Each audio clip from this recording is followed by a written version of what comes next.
News 18 Kannada ಡಿಜಿಟಲ್ಗೆ ಸ್ವಾಗತ. ನಾನು ಬಸವರಾಜ್ ಅರನಹಳ್ಳಿ, ಬಳ್ಳಾರಿ ಜಿಲ್ಲಾ ವರದಿಗಾರ.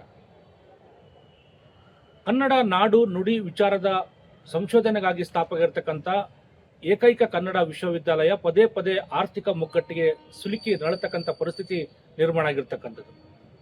ಸರ್ಕಾರ ಸಮರ್ಪಕವಾಗಿ ಅನುದಾನ ನೀಡದೇ ಇರತಕ್ಕಂಥ ಹಿನ್ನೆಲೆಯಲ್ಲಿ ಹಂಪಿ ವಿಶ್ವವಿದ್ಯಾಲಯ ಪ್ರತಿ ವರ್ಷ ಕೂಡ ಆರ್ಥಿಕ ಮುಗ್ಗಟ್ಟು ಪರಿಸ್ಥಿತಿಯನ್ನು ಕೂಡ ಎದುರಿಸ್ತಾ ಇರತಕ್ಕಂಥದ್ದು.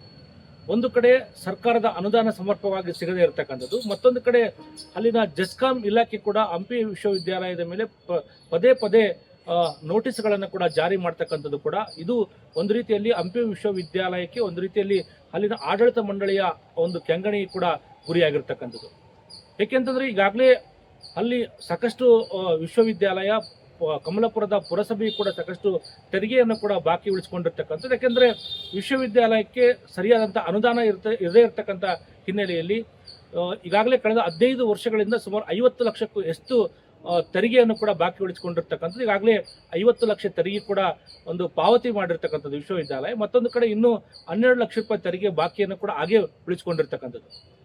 ಅದ್ರ ಜೊತೆಗೆ ಜೆಸ್ಕಾಂ ಇಲಾಖೆ ಪದೇ ಪದೇ ನೋಟಿಸನ್ನು ಕೂಡ ವಿಶ್ವವಿದ್ಯಾಲಯಕ್ಕೆ ಜಾರಿ ಮಾಡ್ತಿರ್ತಕ್ಕಂಥದ್ದು. ಯಾಕಂತಂದರೆ ಈಗಾಗಲೇ ಸುಮಾರು 12 ಲಕ್ಷಕ್ಕೂ ಹೆಚ್ಚು ಕರೆಂಟ್ ಬಿಲ್ ಬಾಕಿಯನ್ನು ಕೂಡ ಕನ್ನಡ ವಿಶ್ವವಿದ್ಯಾಲಯ ಉಳಿಸ್ಕೊಂಡಿರ್ತಕ್ಕಂಥದ್ದು.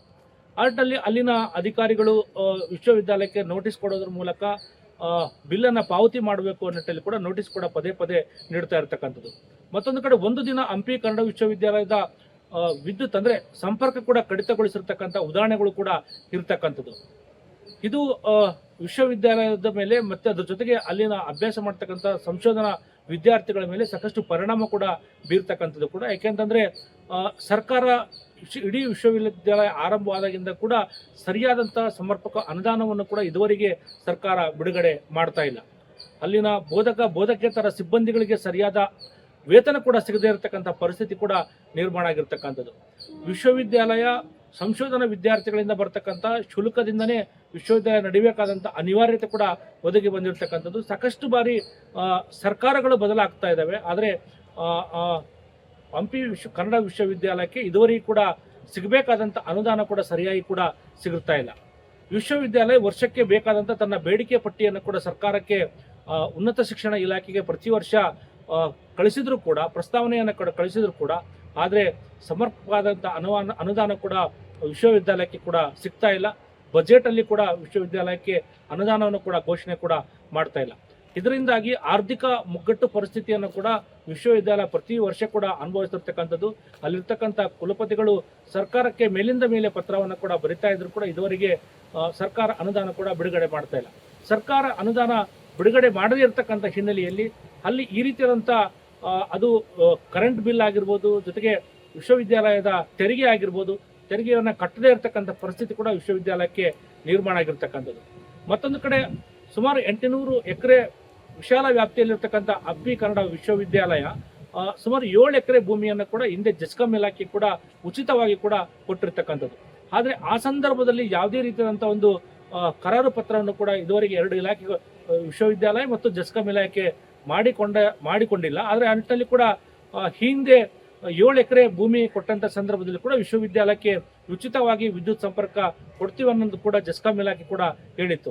ಆದರೆ ಇದುವರೆಗೂ ಕೂಡ ಜೆಸ್ಕಾಂ ಇಲಾಖೆ ಪ್ರತಿ ತಿಂಗಳು ಕೂಡ ವಿಶ್ವವಿದ್ಯಾಲಯಕ್ಕೆ 3.5 ರಿಂದ 4 ಲಕ್ಷ ರೂಪಾಯಿ ಕರೆಂಟ್ ಬಿಲ್ ಬರುತ್ತೆ. ಕರೆಂಟ್ ಬಿಲ್ ಬಂದಾಗೆಲ್ಲ ಕೂಡ ವಿಶ್ವವಿದ್ಯಾಲಯಕ್ಕೆ ನೋಟಿಸನ್ನು ಕೂಡ ಜೆಸ್ಕಾಂ ಇಲಾಖೆ ಕೂಡ ಕೊಡ್ತಾ ಇರ್ತಕ್ಕಂಥದ್ದು. ಹಿಟ್ಟಲ್ಲಿ ಇದರಿಂದ ರೋಷವಾಗಿರ್ತಕ್ಕಂಥ ಆಡಳಿತ ಮಂಡಳಿ ಈಗಾಗಲೇ ಕುಲಪತಿಗಳು ಕೂಡ ಜೆಸ್ಕಾಂ ಇಲಾಖೆಗೆ ಸರ್ಕಾರಕ್ಕೆ ಒಂದು ಪತ್ರವನ್ನು ಕೂಡ ಬರೆದಿರ್ತಕ್ಕಂಥದ್ದು. ಯಾಕೆಂದರೆ ಈಗಾಗಲೇ ಹಿಂದೆ 7 ಎಕರೆ ಭೂಮಿಯನ್ನು ಕೂಡ ಜೆಸ್ಕಾಂ ಇಲಾಖೆಯನ್ನು ಕೊಟ್ಟಿರ್ತಕ್ಕಂಥದ್ದು. ಆ ಭೂಮಿಯನ್ನು ವಾಪಸ್ ಕೊಡಬೇಕು ಅನ್ನೋ ನಿಟ್ಟಿನಲ್ಲಿ ಕೂಡ ಸರ್ಕಾರಕ್ಕೆ ಪತ್ರವನ್ನು ಕೂಡ ಬರೆದಿರ್ತಕ್ಕಂಥದ್ದು. ಇಲ್ಲದಿದ್ದರೆ ವಿಶ್ವವಿದ್ಯಾಲಯಕ್ಕೆ ಭೂಮಿ ಒಂದು ವೇಳೆ ವಾಪಸ್ ಕೊಡದೇ ಇದ್ದರೆ ವಿಶ್ವವಿದ್ಯಾಲಯಕ್ಕೆ ಉಚಿತವಾದಂಥ ವಿದ್ಯುತ್ತನ್ನು ಕೂಡ ಕೊಡಬೇಕು. ಇಲ್ಲದಿದ್ದರೆ ಪ್ರತಿ ಎಕರೆಗೆ 50,000 ರೂಪಾಯಿದಂತೆ ಬಾಡಿಗೆ ರೂಪದಲ್ಲಿ ಆದರೂ ಕೂಡ ನಮಗೆ ಕೊಡಬೇಕು ಅನ್ನೋ ನಿಟ್ಟಿನಲ್ಲಿ ಕೂಡ ವಿಶ್ವವಿದ್ಯಾಲಯ ಈಗಾಗಲೇ ಜೆಸ್ಕಾಂ ಇಲಾಖೆಗೆ ಪತ್ರವನ್ನು ಕೂಡ ಬರೆದಿರ್ತಕ್ಕಂಥದ್ದು. ಯಾಕೆಂತಂದರೆ ಇದು ಸುಮಾರು 800 ಎಕರೆ ವ್ಯಾಪ್ತಿಯಲ್ಲಿರ್ತಕ್ಕಂಥ ವಿಶ್ವವಿದ್ಯಾಲಯದಲ್ಲಿ ಸಾಕಷ್ಟು ಪ್ರಾಣಿ ಸಂಕುಲಗಳು ಕೂಡ ಇರ್ತಕ್ಕಂಥದ್ದು. ಅದು ಚಿರತೆಗಳು ಕೂಡ ಆ ಭಾಗದಲ್ಲಿ ಕಾಣಿಸ್ಕೊಳ್ತಕ್ಕಂಥದ್ದು, ಕರಡಿಗಳು ಕೂಡ ಕಾಣಿಸ್ಕೊಳ್ತಕ್ಕಂಥದ್ದು. ಯಾಕೆಂದರೆ ಜೆಸ್ಕಾಂ ಇಲಾಖೆ ಅವಾಗವಾಗ ವಿದ್ಯುತ್ ಸಂಪರ್ಕ ಕಟ್ ಮಾಡಿದ್ರೆ ಅಲ್ಲಿ ಓದಿರ್ತಕ್ಕಂಥ ಸಂಶೋಧನಾ ವಿದ್ಯಾರ್ಥಿಗಳು ಕೂಡ ಸಾಕಷ್ಟು ಅಡೆತಡೆ ಕೂಡ ಆಗಿರ್ತಕ್ಕಂಥದ್ದು. ವಿಶ್ವವಿದ್ಯಾಲಯದಲ್ಲಿ ಕಗ್ಗತ್ತಲಲ್ಲಿ ಸಂಚರಿಸಬೇಕಾದ್ರೆ ಸಂಕಷ್ಟದ ಪರಿಸ್ಥಿತಿಯನ್ನು ಕೂಡ ಅಲ್ಲಿನ ಆಡಳಿತ ಮಂಡಳಿ, ಬೋಧಕರು ಜೊತೆಗೆ ಸಿಬ್ಬಂದಿಗಳು ಕೂಡ ಎದುರಿಸಬೇಕಾದಂಥ ಪರಿಸ್ಥಿತಿ ಕೂಡ ನಿರ್ಮಾಣ ಆಗಿರ್ತಕ್ಕಂಥದ್ದು. ಹಾರ್ಟ್ನಲ್ಲಿ ಇತ್ತೀಚೆಗೆ ಇಂಧನ ಸಚಿವರು ಜಾರ್ಜ್ ಅವರನ್ನು ಕೂಡ ಭೇಟಿ ಮಾಡಿರ್ತಕ್ಕಂಥ ಕುಲಪತಿಗಳು ಎಲ್ಲ ಅಂಶಗಳನ್ನು ಕೂಡ ಹೇಳಿರ್ತಕ್ಕಂಥದ್ದು. ಯಾಕೆಂತಂದ್ರೆ ವಿಶ್ವವಿದ್ಯಾಲಯದ 7 ಎಕರೆ ಜಮೀನು ಜೆಸ್ಕಾಂ ಇಲಾಖೆಗೆ ಕೊಟ್ಟಿರ್ತಕ್ಕಂಥದ್ದು. ಇದುವರೆಗೂ ಕೂಡ 7 ಎಕರೆ ಜಮೀನಿಂದ ಎಲ್ಲ ವಿಶ್ವವಿದ್ಯಾಲಯದ ಹೆಸರಲ್ಲಿ ಕೂಡ ಇರ್ತಕ್ಕಂಥದ್ದು. ಆ ನಿಟ್ಟಿನಲ್ಲಿ ಕೂಡ ಇಲ್ಲಿ ಜೆಸ್ಕಾಂ ಇಲಾಖೆ ಈ ರೀತಿಯಾದಂಥ ವಿಶ್ವವಿದ್ಯಾಲಯದ ಮೇಲೆ ಪದೇ ಈ ರೀತಿಯಾಗಿ ನೋಟಿಸ್ ಕೊಡ್ತಕ್ಕಂಥದ್ದು ಸರಿಯಲ್ಲ ನಿಟ್ಟಿನಲ್ಲಿ ಕೂಡ ಕುಲಪತಿಗಳು ಕೂಡ ಹೇಳಿರ್ತಕ್ಕಂಥದ್ದು. ಒಂದು ವೇಳೆ ಭೂಮಿ ವಾಪಸ್ ಕೊಡದಿದ್ರೆ ನಮಗೆ ವಿಶ್ವವಿದ್ಯಾಲಯಕ್ಕೆ ಉಚಿತ ವಿದ್ಯುತ್ ಸಂಪರ್ಕವನ್ನು ಕೂಡ ಕೊಡಬೇಕು ಅನ್ನೋ ನಿಟ್ಟಿನಲ್ಲಿ ಕೂಡ ಒತ್ತಾಯವನ್ನು ಕೂಡ ಕುಲಪತಿಗಳು ಕೂಡ ಮಾಡಿರ್ತಕ್ಕಂಥದ್ದು.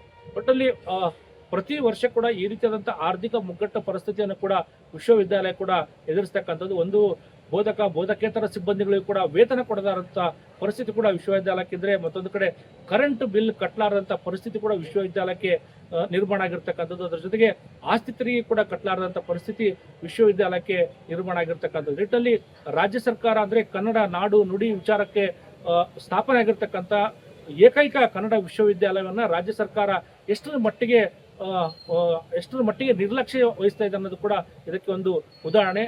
ಸುಮಾರು 15 ವರ್ಷದಿಂದ ಪುರಸಭೆ ತೆರಿಗೆಯನ್ನು ಕಟ್ಟಿರಲಿಲ್ಲ. 50 ಲಕ್ಷ ಬಾಕಿ ಇತ್ತು. ಪುರಸಭೆಯ ಅಧಿಕಾರಿಗಳು ಇಲ್ಲಿ ಪ್ರತಿ ವಾರ ಬಂದು ನಮ್ಮ ಬಾಕಿ ಕೊಡಿ, ನಮಗೆ ಮೇಲಿನ ಅಧಿಕಾರಿಗಳ ಒತ್ತಡ ಇದೆ ಅಂತ ಹೇಳ್ತಾ ಇದ್ರು. ಅದನ್ನು ನಾವು ಸುಮಾರು ಕಳೆದ ವರ್ಷ ಆ 50 ಲಕ್ಷ ರೂಪಾಯಿಯನ್ನು ಬೇರೆ ಹಣವನ್ನು ಹೊಂಚಿ ಅದನ್ನು ನಾವು ತೀರಿಸಿದ್ದೇವೆ. ಈಗ 12 ಲಕ್ಷ ರೂಪಾಯಿ ತೆರಿಗೆಯನ್ನು ಕಳೆದ ವರ್ಷದಿಂದ ಮತ್ತೆ ನಾವು ಕಟ್ಟಬೇಕಾಗಿದೆ. ಇಲ್ಲ, ಇನ್ನೂ ನೋಟಿಸ್ ಏನು ಬಂದಿಲ್ಲ. ಅನುದಾನ ಬಂದ ನಂತರ ಏನಾದರೂ ಹೊಂದಾಣಿಕೆ ಮಾಡಿ ಕಟ್ತೀವಿ ಅಂತ ಹೇಳಿದ್ದೀವಿ. ಹೀಗಾಗಿ ತೆರಳಿದ್ದಾರೆ. ಆಮೇಲೆ ಕಳೆದ ವಾರ ವಿದ್ಯುತ್ ಇಲಾಖೆಯವರು ಬಂದು ನಾವು 3 ತಿಂಗಳು ವಿದ್ಯುತ್ ಕಟ್ಟಿಲ್ಲ ಬಿಲ್ಲನ್ನು ಅಂತ ಹೇಳಿ ವಿದ್ಯುತ್ತನ್ನು ಕಡಿತಗೊಳಿಸಿದರು. ಆಮೇಲೆ ಈಗ ಮೊನ್ನೆ ಇಲ್ಲಿ ಇಂಧನ ಸಚಿವರು ಶ್ರೀಯುತ ಜಾರ್ಜ್ ಅವರು ಬಂದಾಗ ಅವರ ಗಮನಕ್ಕೆ ತಂದಿದ್ದೀವಿ. ಅವರು ತಕ್ಷಣ ಅಲ್ಲೇ ಇದ್ದಂಥ ಹಿರಿಯ ಅಧಿಕಾರಿಗಳನ್ನು ಕರೆದು ಇವರ ಸಮಸ್ಯೆಯನ್ನು ಬಗೆಹರಿಸಿ ಅನ್ನುವಂಥ ಒಂದು ನಿರ್ದೇಶನವನ್ನು ಕೊಟ್ಟಿದ್ದಾರೆ. ಯಾಕೆ ಅಂದರೆ ಕನ್ನಡ ವಿಶ್ವವಿದ್ಯಾಲಯ 10 ವರ್ಷದ ಮುಂಚೆಯೇ ಈ ವಿದ್ಯುತ್ ಇಲಾಖೆಗೆ 7 ಎಕರೆ ಜಮೀನುಗಳನ್ನು ಉಚಿತವಾಗಿ ಕೊಟ್ಟಿದೆ. ಆಗ ಹಾಕಿದಂಥ ಒಂದು ಕಂಡೀಷನ್ ಏನು ಅಂದರೆ ವಿದ್ಯುತ್ ಇಲಾಖೆಗೆ ನಿರಂತರವಾದಂಥ ವಿದ್ಯುತ್ತನ್ನು ಸರಬರಾಜು ಮಾಡಬೇಕು ವಿಶ್ವವಿದ್ಯಾಲಯಕ್ಕೆ ಅಂತ ಹೇಳಿ ಒಂದು ನಿಯಮವನ್ನು ಹಾಕಿ ಕೊಟ್ಟಿತ್ತು. ಆದರೆ ಯಾವುದೇ ಅಗ್ರಿಮೆಂಟನ್ನು ನಾವು ಇನ್ನೂ ಆ ವಿದ್ಯುತ್ ಇಲಾಖೆಯೊಂದಿಗೆ ಮಾಡಿಕೊಂಡಿಲ್ಲ. ಹೀಗಾಗಿ ಆ ಜಮೀನೆಲ್ಲ ಇನ್ನೂ ನಮ್ಮ ವಶದಲ್ಲೇ ಇದೆ.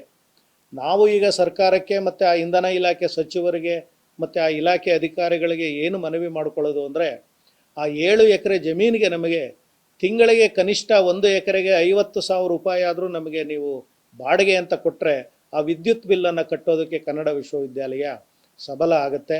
ಅಥವಾ ಅವರು ನಮಗೆ ಬಾಡಿಗೆ ಕೊಡೋದು ಬೇಡ, ಕನ್ನಡ ವಿಶ್ವವಿದ್ಯಾಲಯ ಬಳಸೋವಂಥ ವಿದ್ಯುತ್ ಬಿಲ್ ಏನು ಬರ್ತದೆ ಅದನ್ನು ಮನ್ನಾ ಮಾಡಿದ್ರು ಸಾಕು.